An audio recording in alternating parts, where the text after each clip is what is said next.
saya Sarifah Bansin dengan NIM 213304010249, Fakultas Ekonomi jurusan Akuntansi Universitas Prima Indonesia, dengan dosen pengampu Dr. Hoktua Samosir. Di sini saya akan menjelaskan tentang topik 9, sistem penjualan kredit dan sistem akuntansi piutang. 1. Pengertian penjualan. Penjualan menurut Mulyadi, penjualan merupakan kegiatan yang dilakukan oleh penjual dalam menjual barang atau jasa dengan harapan atau memperoleh laba dari adanya transaksi tersebut, dan penjualan dapat diartikan sebagai pengalihan atau pemindahan hak kepemilikan atas barang atau jasa dari pihak penjual ke pembeli. Menurut Kusnadi, penjualan adalah sejumlah uang yang dibebankan kepada pembeli atas barang atau jasa yang dijual.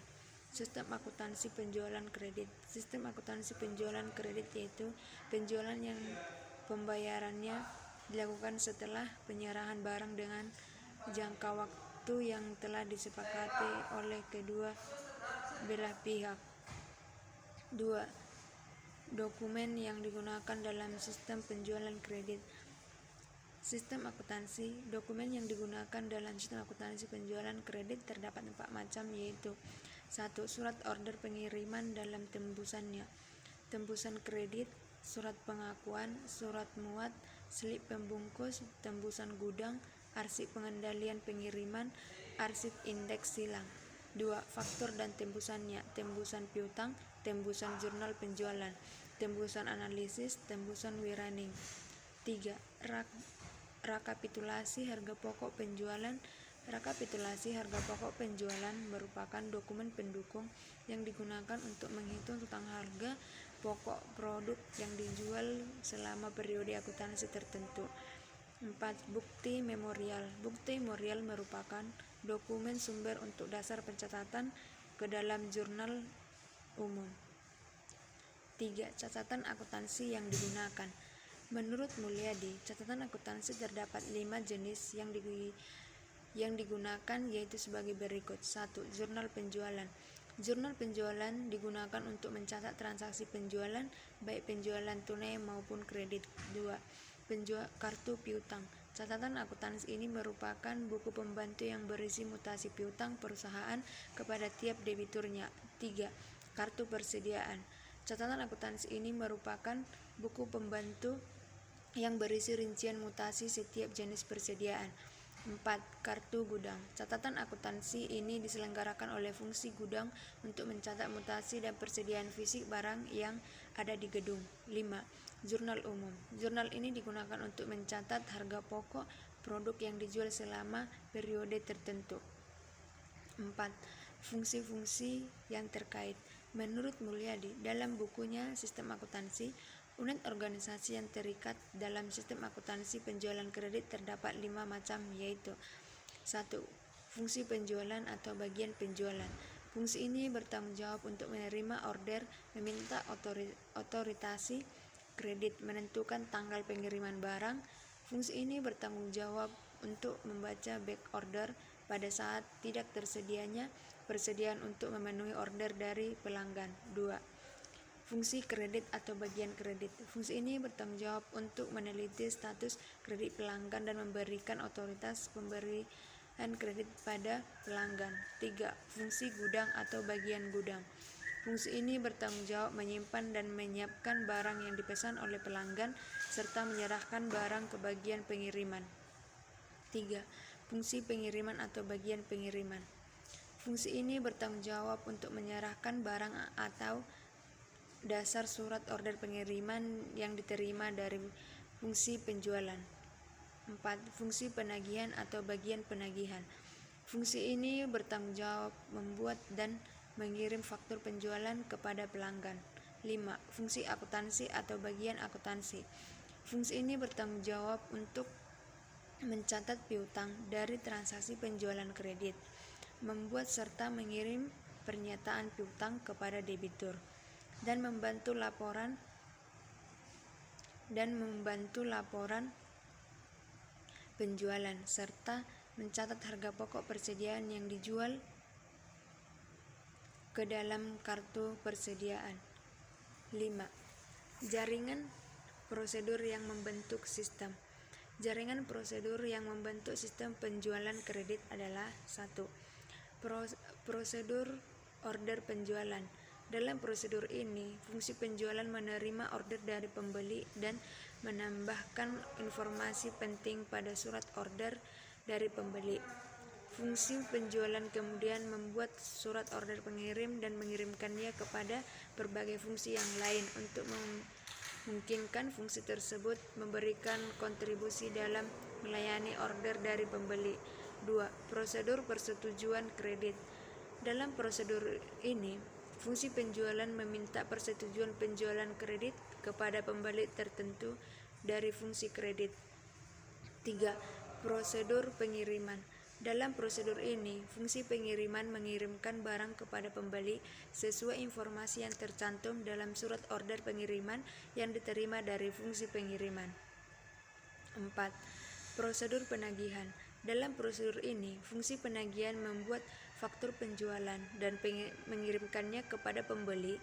Dalam metode tertentu, faktur penjualan dibuat oleh fungsi penjualan sebagai tembusan pada waktu bagian yang membuat surat order pengiriman. 5. Prosedur pencatatan piutang. Dalam prosedur ini, fungsi akuntansi mencatat tembusan faktur penjualan ke dalam kartu piutang atau dalam metode pencatatan tertentu dan mengarsipkannya dokumen tembusan menurut abjad yang berfungsi sebagai catatan piutang. 6.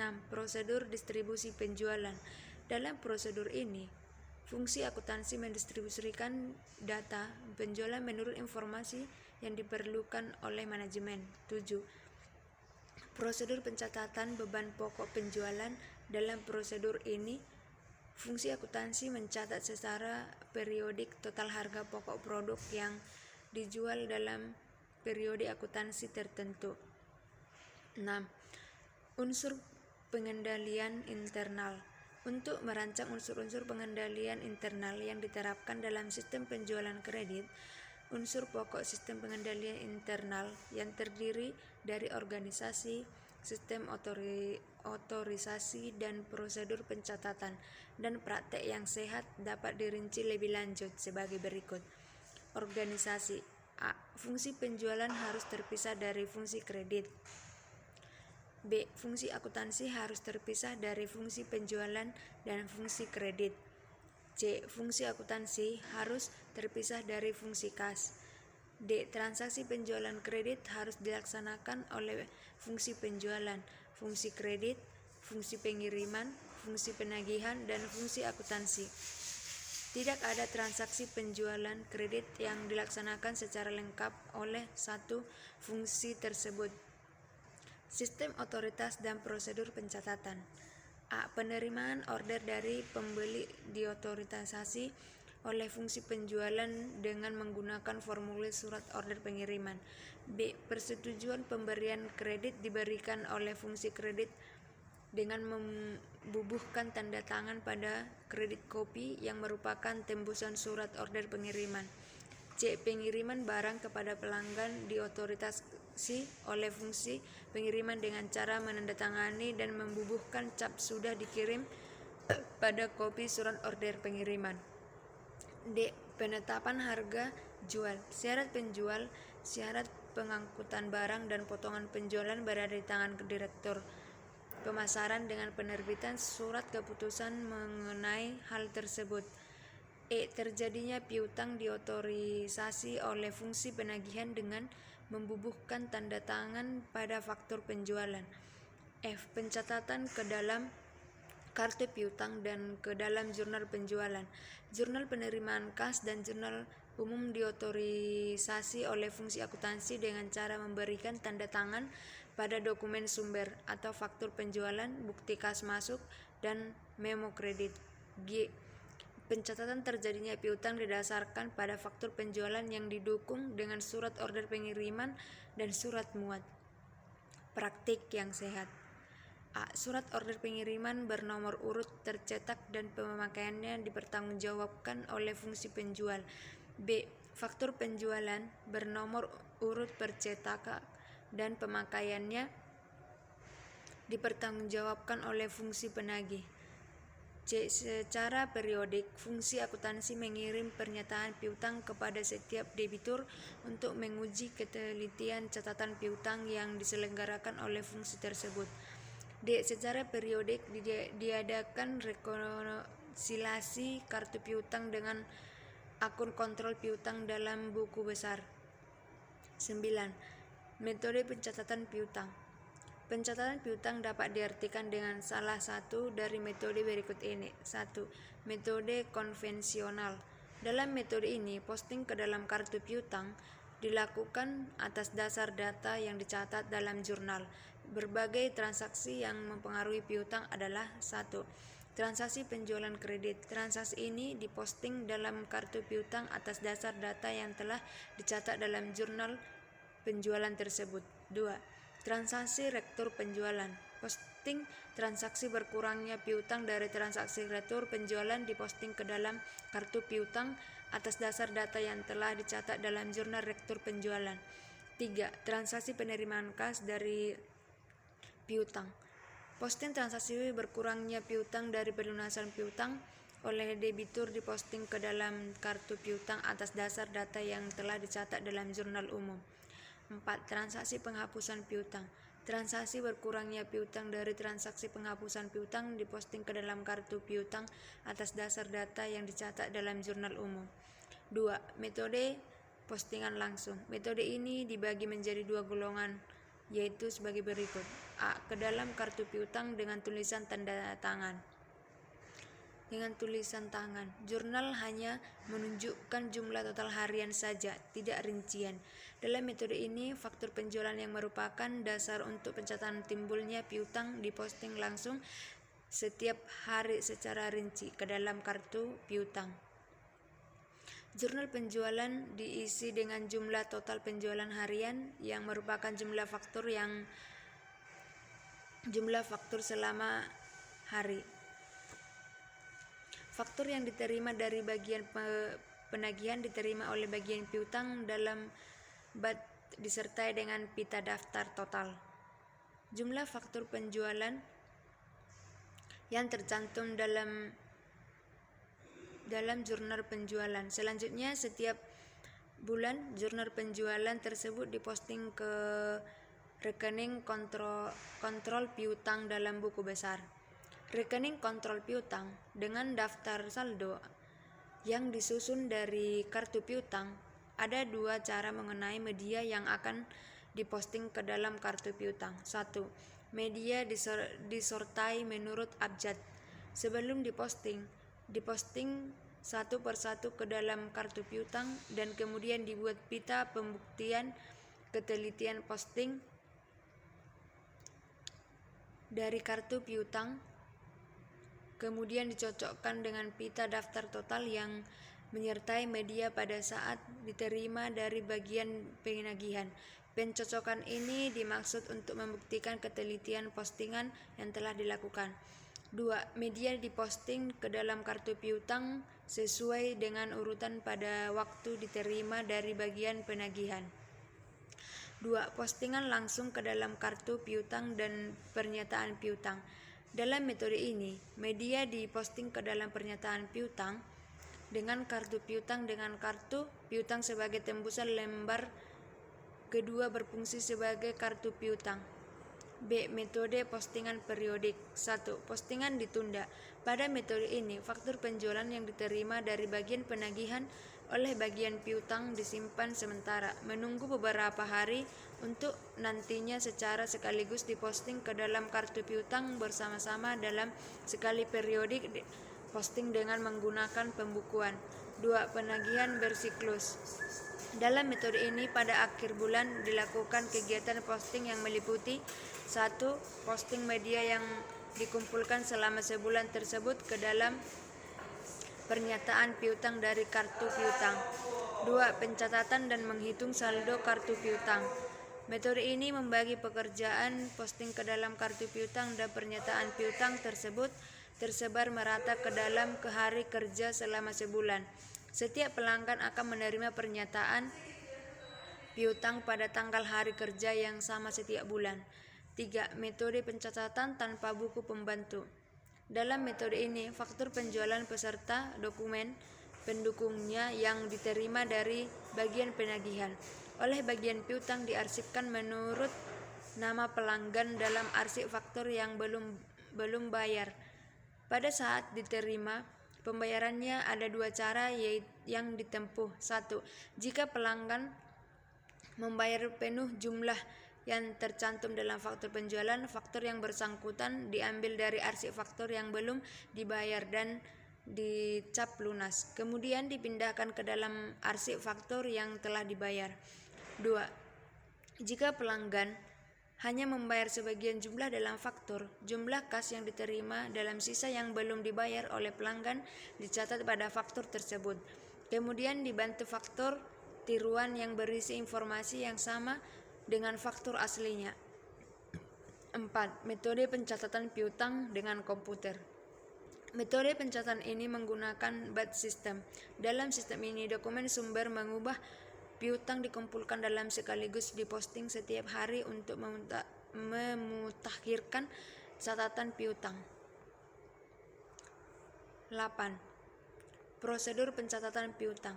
Pernyataan piutang adalah formulir piutang yang menyajikan jumlah kewajiban debitur pada tanggal tertentu dan dalam pernyataan piutang bentuk tertentu disertai dengan rinciannya. Pernyataan piutang dapat dibentuk berikut ini. 1. Pernyataan saldo akhir bulan. Pernyataan ini tidak memberikan informasi apapun kepada debitur untuk dasar rekonsiliasi dengan catatannya. Jika saldo yang tercantum dalam pernyataan piutang berbeda dengan saldo yang tercantum dalam catatannya. 2. Pernyataan satuan. Pernyataan piutang ini berisi 1. Saldo kewajiban debitur pada awal bulan. 2. Mutasi debit dan kartu selama sebulan beserta penjelasan rinci setiap transaksi. 3. Saldo kewajiban debitur pada akhir bulan. Prosedur pembuatan pernyataan yang piutang dilakukan sebagai berikut. A. Pada awal bulan, diambil formulir pembayaran pernyataan piutang. 2. Lembar. Lembar pertama akan berfungsi sebagai pernyataan piutang, sedangkan lembar kedua akan berfungsi sebagai catatan piutang atau pergantian kartu piutang. B. Saldo piutang kepada debitur pada akhir bulan yang lalu atau dari arsip tembusan pernyataan piutang bulan sebelumnya, dicantum dalam formulir pernyataan piutang tersebut. C. Semua transaksi pendebitan dan pengkreditan ke rekening debitur tersebut dicatat dalam formulir pernyataan piutang atau dua lembar form tersebut. D. Pada akhir bulan, lembar pertama formulir pernyataan piutang tersebut dipisahkan dari lembar kedua dan kemudian dikirim kepada debitur yang bersangkutan. E. Pada awal bulan berikutnya, satu set formulir pernyataan piutang yang baru atau dua lembar diambil diisi dengan saldo piutang kepada debitur yang bersangkutan pada akhir bulan yang sebelumnya atau diambil dari arsip tembusan pernyataan piutang. 3. Pernyataan saldo berjalan dengan rekening konvensional. Perbedaan di antara pernyataan satuan dengan pernyataan saldo terletak pada cara posting dan isi catatan piutangnya. Prosedur pembuatan pernyataan piutang saldo berjalan dengan rekening konvensional sebagai berikut. A. Pada awal bulan, diambil formulir pencatatan piutang satu lembar. B. Semua transaksi pendebitan dan pengkreditan ke rekening debitur tersebut dicatat dalam formulir pernyataan piutang yang sebagai tembusan adalah kartu piutang. C. Pada akhir bulan, pernyataan piutang dikirim kepada debitur yang bersangkutan. D. Pada awal bulan berikutnya diambil formulir pernyataan piutang baru sebanyak satu lembar dan selama kartu piutang debitur yang bersangkutan belum penuh, pendebitan dan pengkreditan rekening debitur tersebut ke dalam pernyataan piutang yang dipakai dalam bulan sebelumnya sebagai tembusannya. Sekian yang dapat saya sampaikan dalam topik 9. Tunggu video selanjutnya dalam topik 10. Terima kasih.